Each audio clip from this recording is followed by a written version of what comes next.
No que eu quero dizer sobre isso, queridos? É horrível quando você está conversando com alguém, ou quando você mesmo está falando de algo e você se pega, ou pega outra pessoa falando com tanta convicção de algo que ela mesma não domina, de que ela mesma não sabe, de que ela mesma não tem o entendimento. Então, quando nós falamos sobre a providência do Senhor, sobre a doutrina da providência, algo que é estudado durante todo o tempo, todo o período da igreja, é muito complicado a gente escutar de alguns irmãos com tanta convicção sobre a providência do Senhor. Dentro da nossa visão é complicado até hoje escutar com tanta convicção algumas pessoas falando que escolheram a Cristo. É complicado até hoje escutarmos com tanta convicção, baseada na nossa vivência, algumas pessoas, nós mesmos, falando que fomos nós que escolhemos a Deus. E o objetivo, pelo menos nessa manhã, nesse primeiro domingo, é compreendermos a doutrina da providência. Não vou ser exaustivo, até porque é um conteúdo denso, muito profundo. Se formos estudar só a doutrina da providência dentro da teologia propriamente dita, passaremos aqui meses só com séries de ministrações. Mas o nosso foco hoje é compreendermos o panorama. Amém? Quem está comigo, diga amém. Vamos ler aqui então o texto que vai ser base aqui para esse primeiro período da ministração, que é Isaías 55, a partir do verso 8. Isaías, capítulo 55, a partir do verso 8. Diz o seguinte: pois os meus pensamentos não são os pensamentos de vocês, nem os seus caminhos são os meus caminhos, declara o Senhor. Assim como os céus são mais altos do que a terra, também os meus caminhos são mais altos que os seus caminhos, e os meus pensamentos mais altos do que os seus pensamentos. Assim como a chuva e a neve descem dos céus e não voltam para ele sem regarem a terra e fazerem-na brotar e florescer, para ela produzir semente para o semeador e pão para o que come, assim também ocorre com a palavra que sai da minha boca. Ela não voltará para mim vazia, mas fará o que desejo e atingirá o propósito para o qual a enviei. Vamos orar uma vez mais? Feche seus olhos. Querido Deus, nós estamos aqui nessa manhã, ó Pai, para falar da doutrina, Senhor Deus, que é tão pertinente para nós, enquanto cristãos. A minha oração nessa manhã, ó Pai, é que Teu Espírito nos ilumine com sabedoria e revelação. Que possamos compreender as Suas Escrituras, ó Pai, sem pressupostos. Que possamos absorver esse conteúdo não só na mente, mas também que ela desça para o nosso coração. Que isso fortaleça a nossa fé. Que isso fortaleça as nossas convicções, ó Deus. E que possamos sair daqui nessa manhã com a certeza de que o Senhor nos olha, que o Senhor nos cuida, de que temos um Deus que é vivo e que está sobre nós. Essa é a minha oração em nome de Jesus. Amém, amém. Então vamos lá, queridos. Diante a essa declaração do profeta, nós podemos trazer e tirar 3 verdades ao qual eu vou basear o primeiro momento dessa mensagem. A primeira verdade que Isaías ele vem e traz é a compreensão da soberania de Deus. Deus é soberano sobre tudo e sobre todos. Já estamos gastando alguns domingos falando sobre isso. A soberania do Senhor. Não existe nada criado e que ainda há de existir que não está debaixo da soberania do Senhor. Não existe nada que exista aqui na terra, na era futura, na era passada, que não esteja debaixo do senhorio de Deus. Tudo está debaixo do seu controle. Isso fica muito claro para nós quando lemos essas passagens. O segundo ponto, o ver e o falar do Senhor são ativos. Vamos compreender isso um pouco mais a fundo também. E o terceiro ponto é, tudo é movido pela vontade do Senhor. Então, para compreendermos essa doutrina da providência propriamente dito, temos que compreender de antemão o que é soberania. Quando falamos que o Senhor ele é soberano sobre todas as coisas, estamos falando do poder e direito que Deus tem de fazer o que Ele quiser. Quem está me escutando, diga amém. Soberania diz respeito a Deus ter o poder de fazer o que Ele quiser. Mas quando falamos que Deus ele é soberano, nós não estamos falando propriamente dito de uma ação. Não estamos falando que propriamente dito Ele irá fazer algo com todo esse poder. Nós só estamos falando que Ele é soberano sobre todas as coisas. Que Ele é capaz de fazer o que Ele quiser. Mas quando falamos de providência, e é aqui que entra o primeiro entendimento, nós estamos falando dessa soberania de forma intencional. Nós estamos falando dessa soberania, esse poder, esse direito de fazer todas as coisas de forma direcionada. Com um alvo e um objetivo específico. E é isso que Isaías vai falar. Que esse Deus soberano, Ele declara que a sua palavra nunca vai voltar vazia. Ela sempre vai cumprir o objetivo que ela tem. Então, quando falamos que Deus ele traz a sua providência sobre a criação, Ele traz a sua providência sobre as criaturas criadas, nós estamos falando que não estamos servindo um Deus que está alheio à sua criação. Nós estamos falando que não servimos a um Deus que criou todas as coisas e foi embora, simplesmente deu a corda no relógio. Não estamos falando de um Deus que a partir do momento que a sua criação caiu, agora abandonou ela aos seus próprios desejos e vontades. Quando falamos de providência, nós falamos de um Deus que a tudo pode, que é poderoso para todas as coisas, que a sua palavra é poderosa para fazer infinitamente mais do que pensamos. E quando falamos da doutrina da providência, estamos falando que esse poder é direcionado para a sua criação. O Senhor, Ele traz providência para a sua criação. E é isso que nós vamos compreender um pouco mais a fundo nessa manhã. John Piper ele vai falar, a palavra providência tem origem nos termos em latim pro, que significa adiante, em favor de, e vide, que significa ver. Assim você chegaria aos significados ver adiante ou prever, mas não. Significa suprir o que é necessário, dar sustento ou apoio. Portanto, em referência a Deus, o substantivo providência chegou a significar o ato de prover intencionalmente o necessário, sustentar ou governar o mundo. Compreensão é disso, é que quando nós temos o termo aqui em português, também tem no inglês, de falar assim, deixa que eu vejo isso daí para você. Pô, tô com um problema, tô com uma situação que você pode imaginar, fica tranquilo, eu vou ver isso daí para você. Ou você pode dar uma olhada nisso aqui para mim? Quando falamos de provisão, tem esse mesmo sentido. Por mais que dentro da etimologia signifique ver adiante, o significado por trás dessa palavra realmente é de prover aquilo que está faltando. De resolver, de governar, de trazer solução para aquilo que está faltando. E isso não fica só dentro desse âmbito da etimologia, do significado da palavra. Quando nós vamos para o Antigo Testamento novamente, lá em Gênesis 22, no capítulo 8, diz o seguinte, Isaac disse ao seu pai Abraão, meu pai, sim meu filho, respondeu Abraão. Isaac perguntou, as brasas e a lenha estão aqui, mas onde está o cordeiro para o holocausto?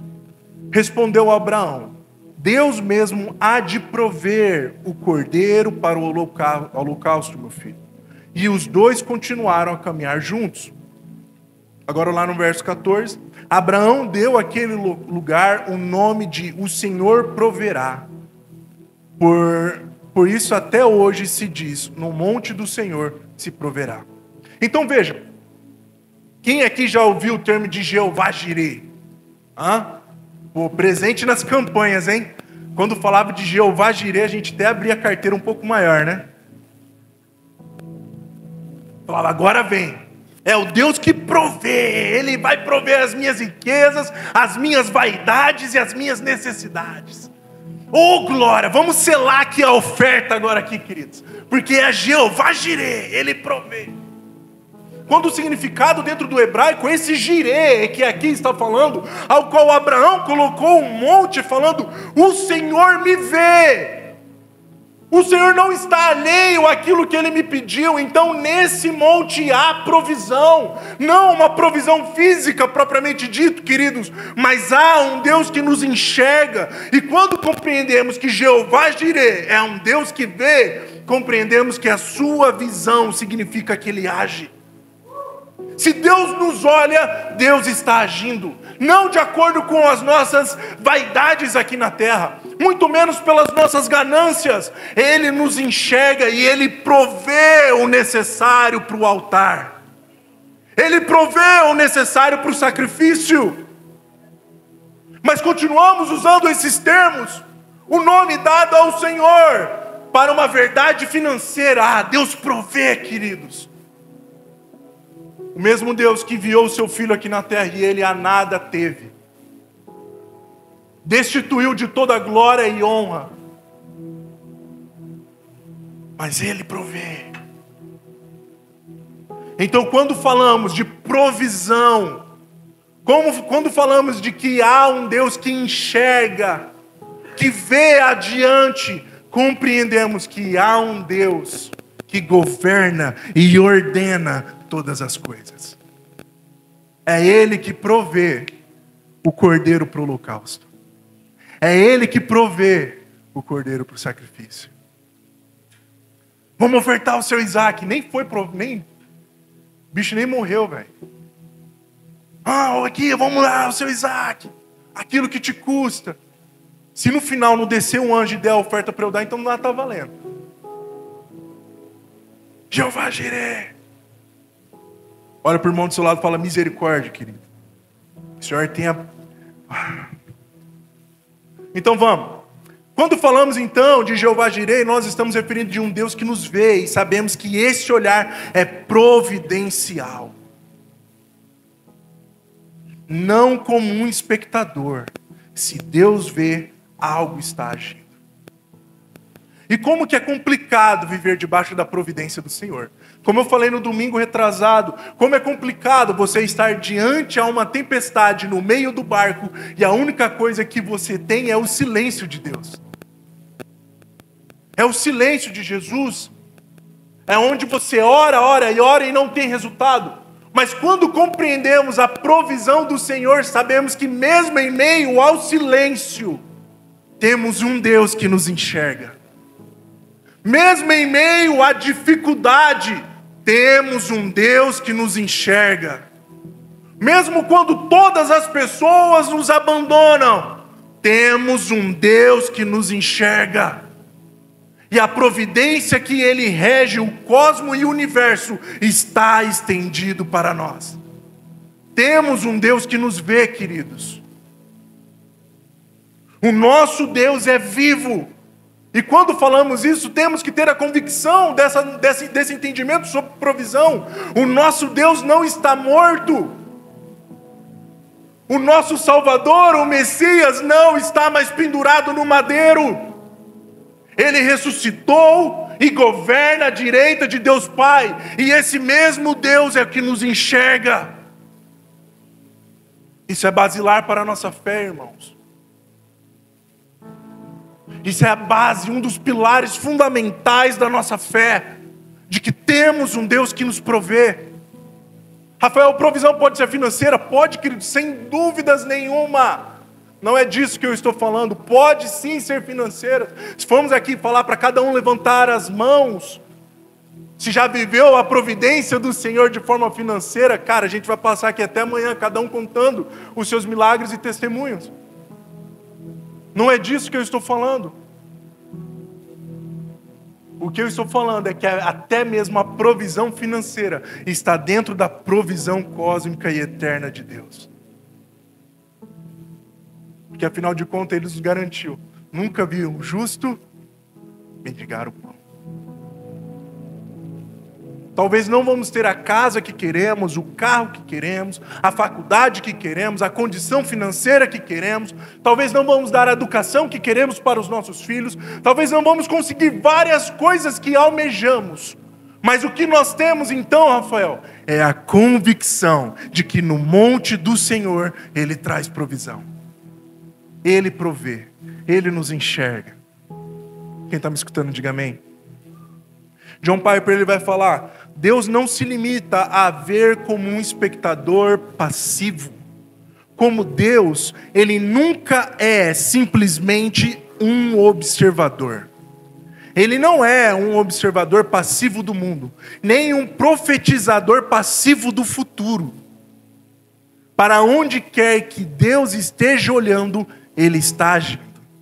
Em outras palavras, há uma profunda razão teológica para a providência de Deus não significar apenas o seu ver, mas em vez disso, o seu agir.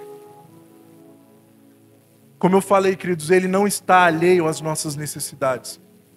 E muito menos fica profetizando sobre um futuro. Tudo vai se resolver quando Jesus voltar.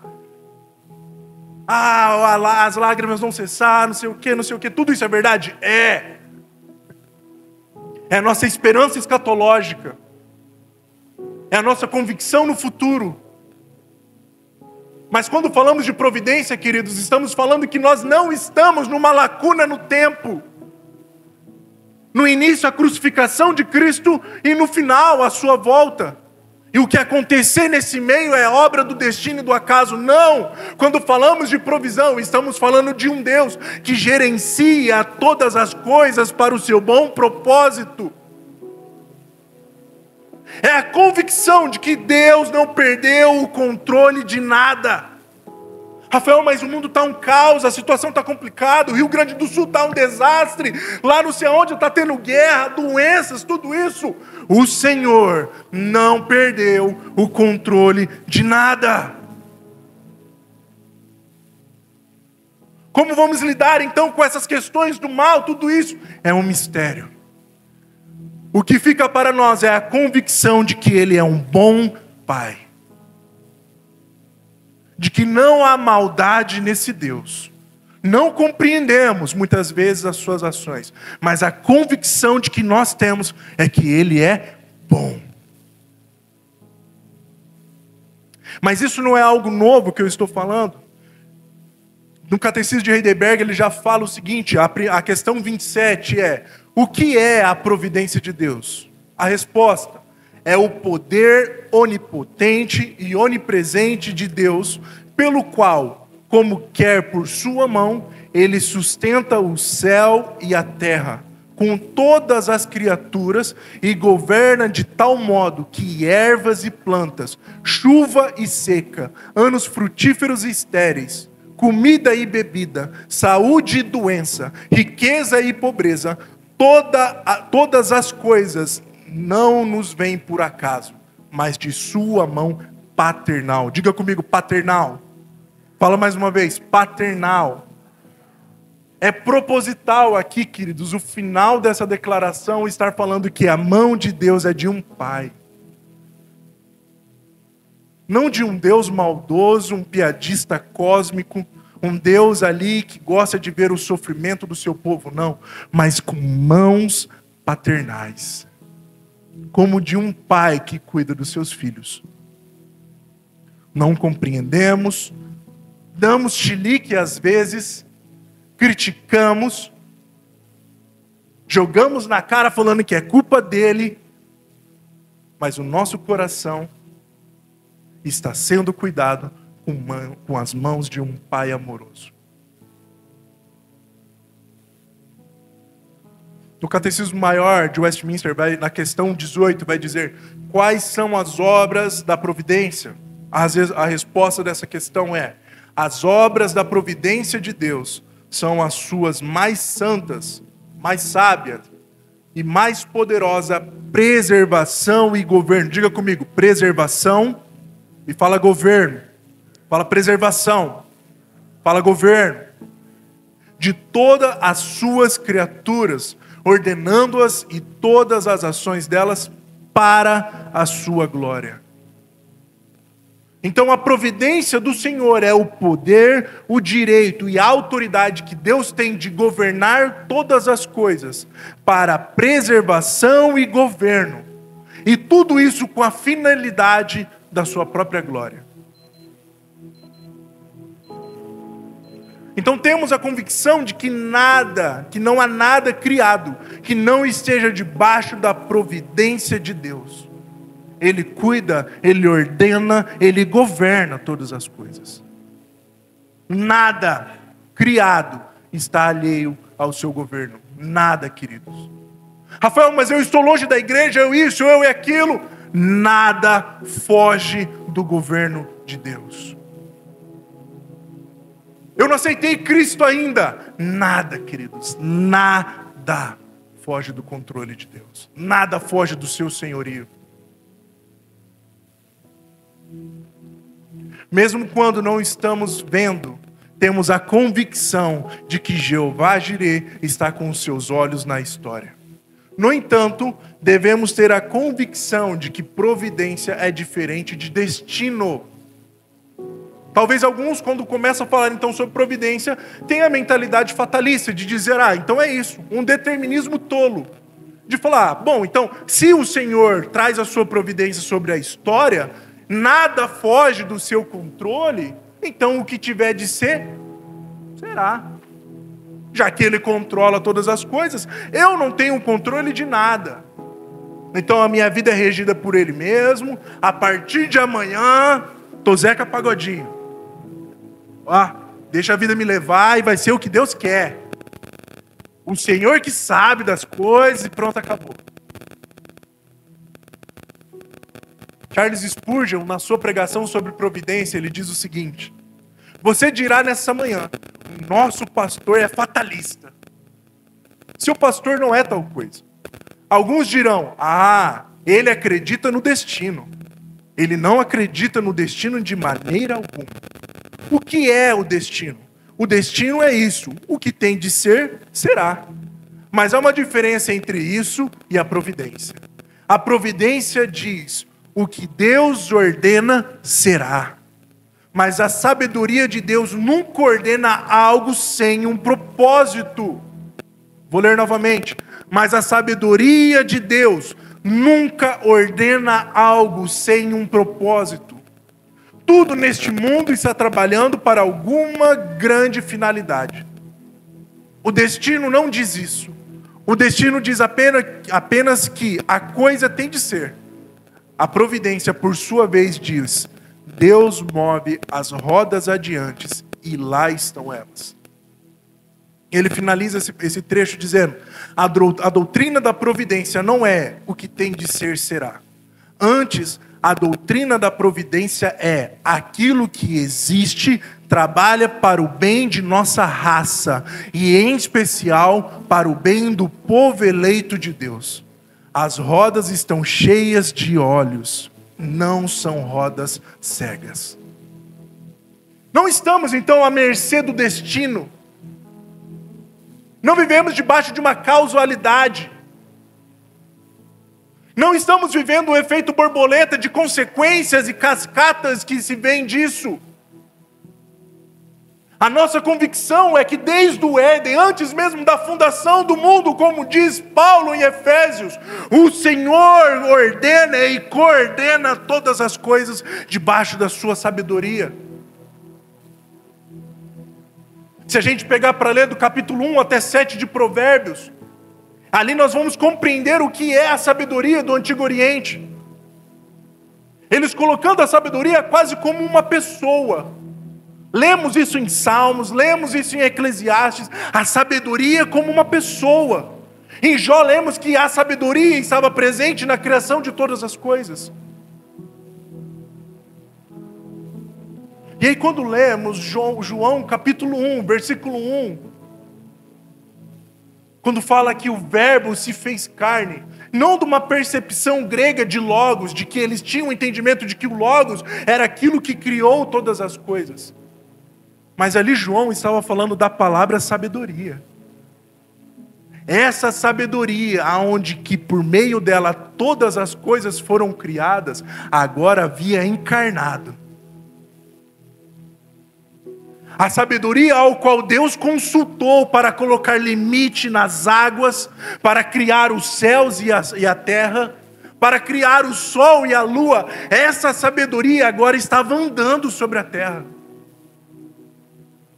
E essa sabedoria encarnada com o nome de Cristo Jesus fazia parte da providência de Deus. Deus não está alheio às necessidades do seu povo, queridos. E eu sei o quanto que é difícil viver debaixo da providência de Deus. Era a minha oração antes de começar esse sermão. Quão difícil é viver debaixo da providência. Porque você confia o seu passo adiante a uns olhos que estão acima de você. Você não mais confia na força do teu braço, irmão. Você confia que você tem um bom pai que a tudo coordena e a tudo cuida.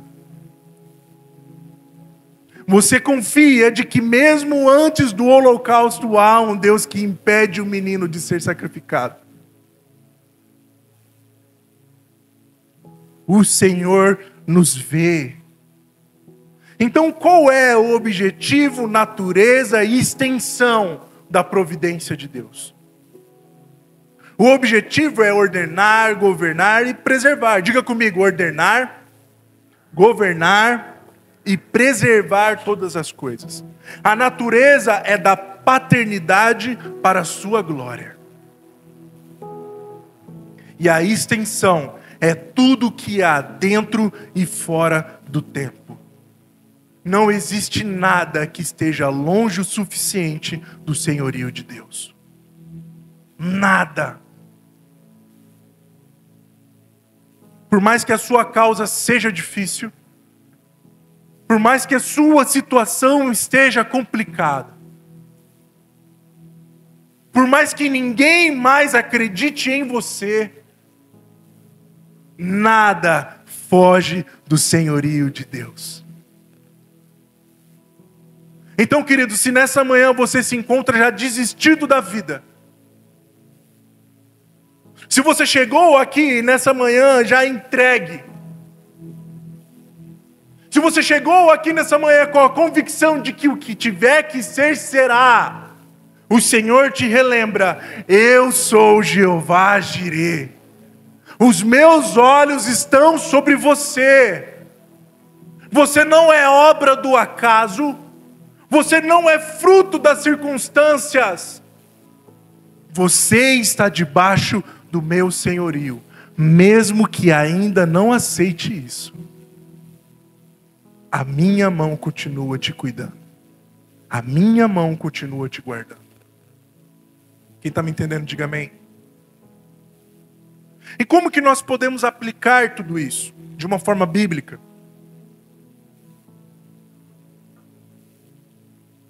Romanos 3, é complicado falar sobre Romanos, mas Romanos 3, a partir do verso 10, Paulo vai dizer o seguinte: como está escrito, não há nenhum justo, nenhum sequer.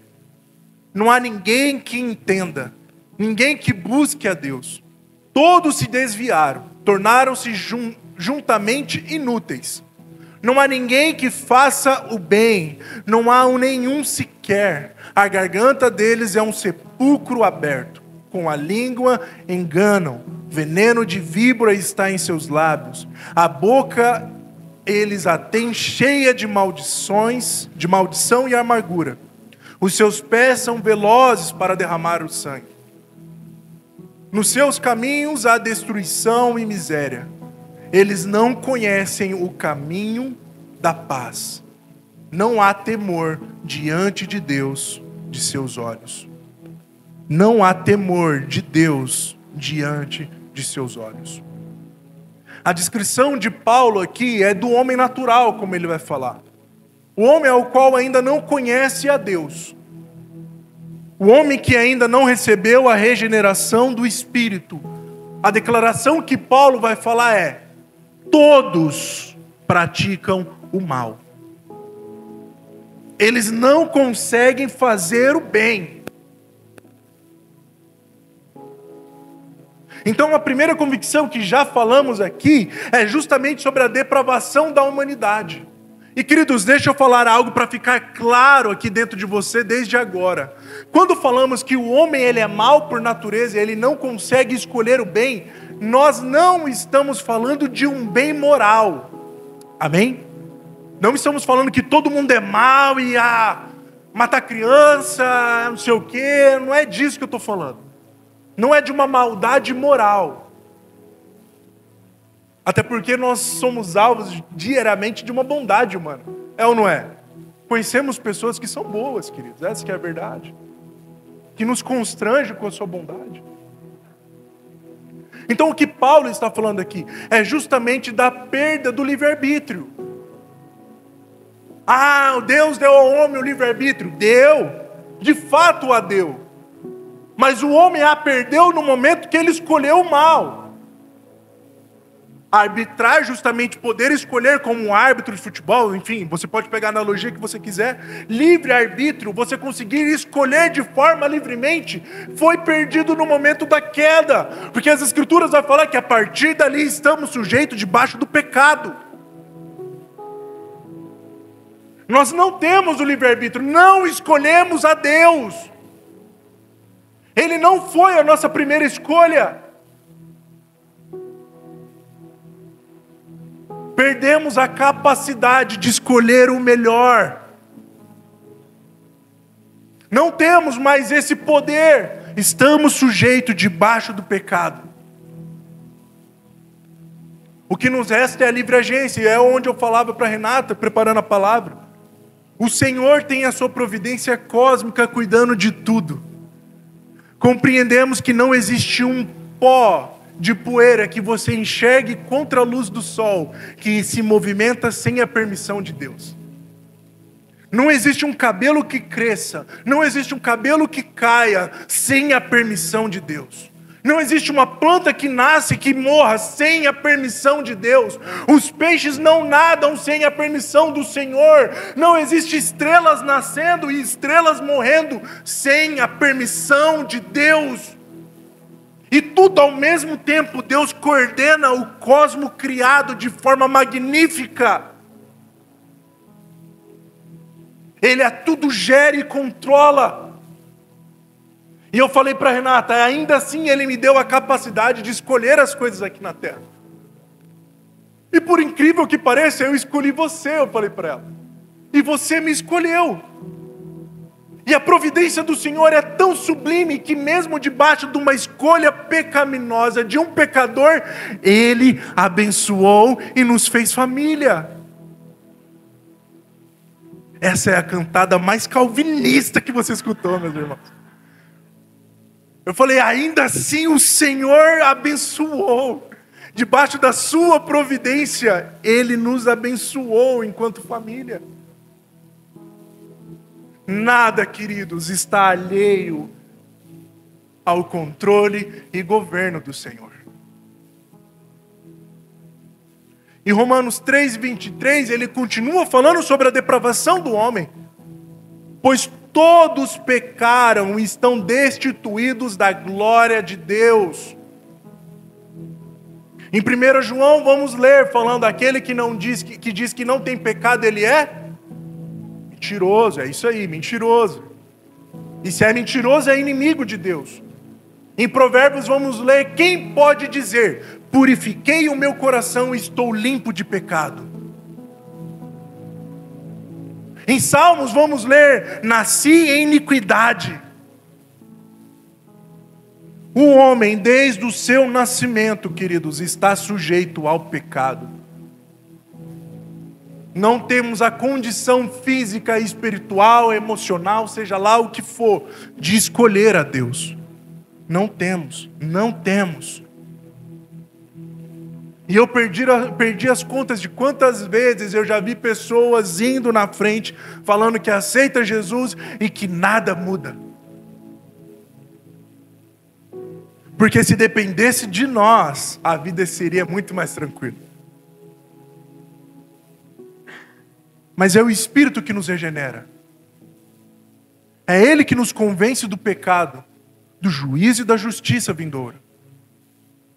É Ele que nos traz o arrependimento, é o Espírito Santo que nos convence. Ele é o Consolador. Ele é o poder que estava dentro de Cristo e o ressuscitou. Ele é o amigo fiel, Ele não é um simples movimento, um choro e um arrepio. Ele é o Consolador que nos lembra que somos pecadores diariamente. Então nem isso conseguimos fazer sozinhos. Em Efésios 2:1, Paulo continua dizendo: Ele lhes deu vida quando vocês estavam mortos. A vida veio antes.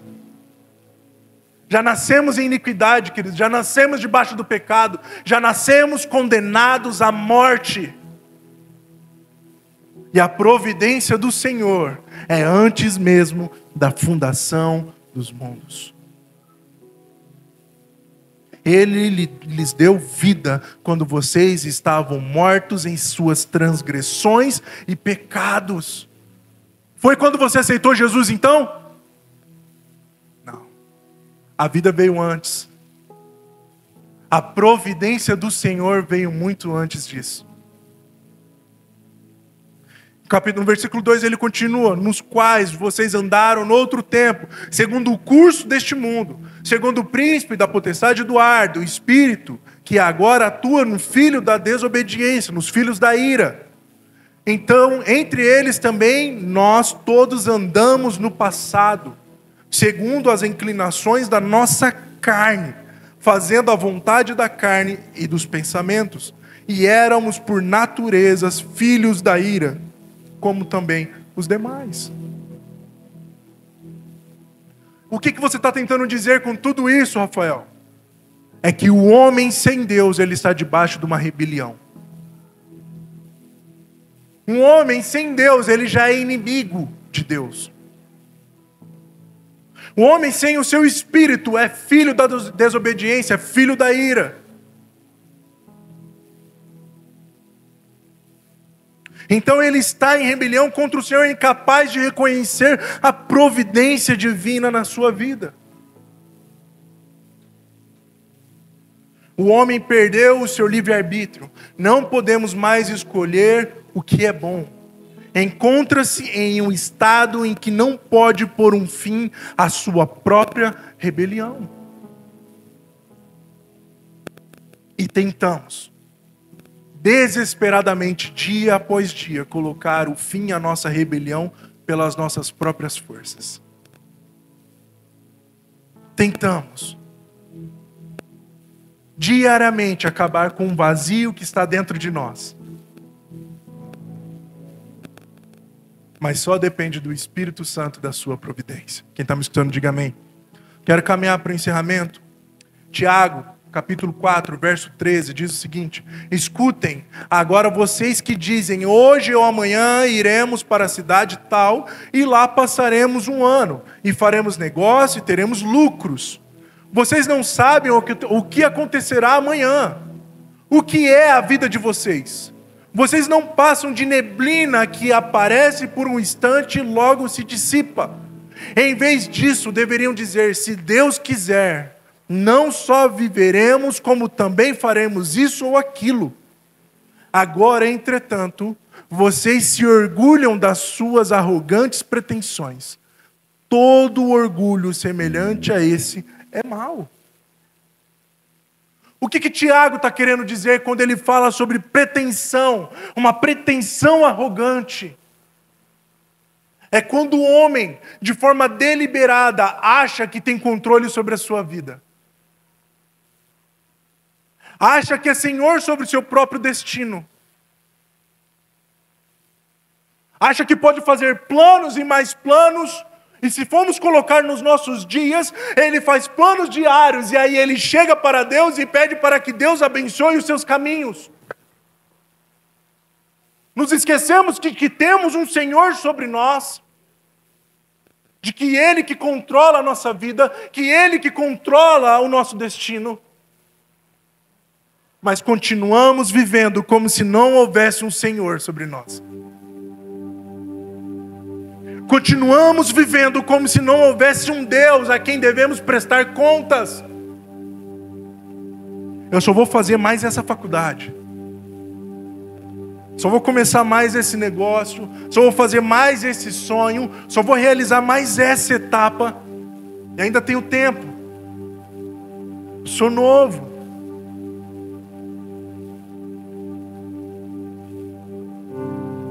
Não há nada que aconteça debaixo do sol que não esteja debaixo do senhorio de Deus. Nós temos a compreensão que a chuva cai sobre o ímpio e sobre o justo. Nada foge do controle de Deus. A condição do homem caído não implica em fatalismo ou determinismo para nós. A doutrina da providência nos lembra que mesmo que o homem esteja totalmente depravado, ele ainda está debaixo dos olhos de Jeová Jireh. Dessa forma, conseguimos enxergar a graça na livre agência. Enxergamos isso durante todas as Escrituras, queridos. José ali dentro do Egito, aonde que Deus transforma uma tragédia em bênção, em preservação.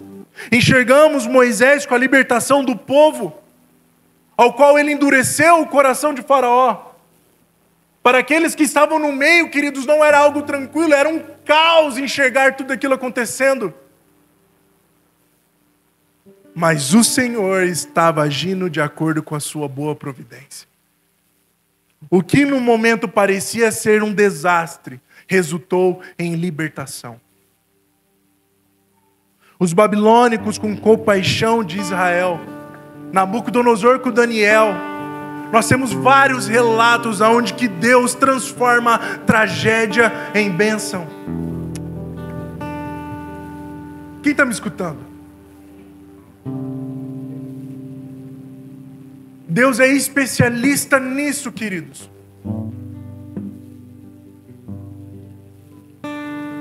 E se Ele é especialista em transformar uma situação que aparentemente é de morte, é de desastre em bênção, compreendemos o que João fala no seu primeiro capítulo, quando ele narra o acontecimento, dizendo: no dia seguinte, vendo que Jesus vinha em sua direção, João disse: eis o Cordeiro de Deus que tira o pecado do mundo. A morte que era destinada para nós, o altar ao qual nós éramos para ser um sacrifício, o Senhor providencia o Cordeiro. E o Cordeiro agora vai para o abate de forma muda e calada, retirando o pecado sobre o mundo. E uma vez mais declarando para a morte, o pecado e o Satanás, que não existe nada que foge do controle de Deus. Ele é Senhor sobre todas as coisas. E se a providência divina requisitava que o seu próprio filho fosse morto, assim Ele o fez. E uma morte que era destinada para nós, porque não conseguimos mais escolher o que era bom, agora estava sobre Cristo na cruz do Calvário. Aquilo que era impossível para nós, o Senhor tornou possível ao morrer na cruz. E temos essa compreensão quando lemos que o véu foi rasgado. Temos o livre acesso ao Senhor agora. Não precisamos mais de intermediários mediante a sacrifício, porque o Cordeiro Pascual agora morreu. Se éramos inimigos de Deus por conta dos nossos pecados, agora Cristo reconciliou todas as coisas por intermédio dele. Então o objetivo, natureza e extensão da providência de Deus é ordenar, governar e preservar todas as coisas. A sua natureza da paternidade para a sua glória, e a extensão é de tudo o que há dentro e fora do tempo. Não existe causa complicada o suficiente para afastar Deus e a sua provisão. Quem está me escutando, diga amém. Se coloque de pé, vamos orar por um momento.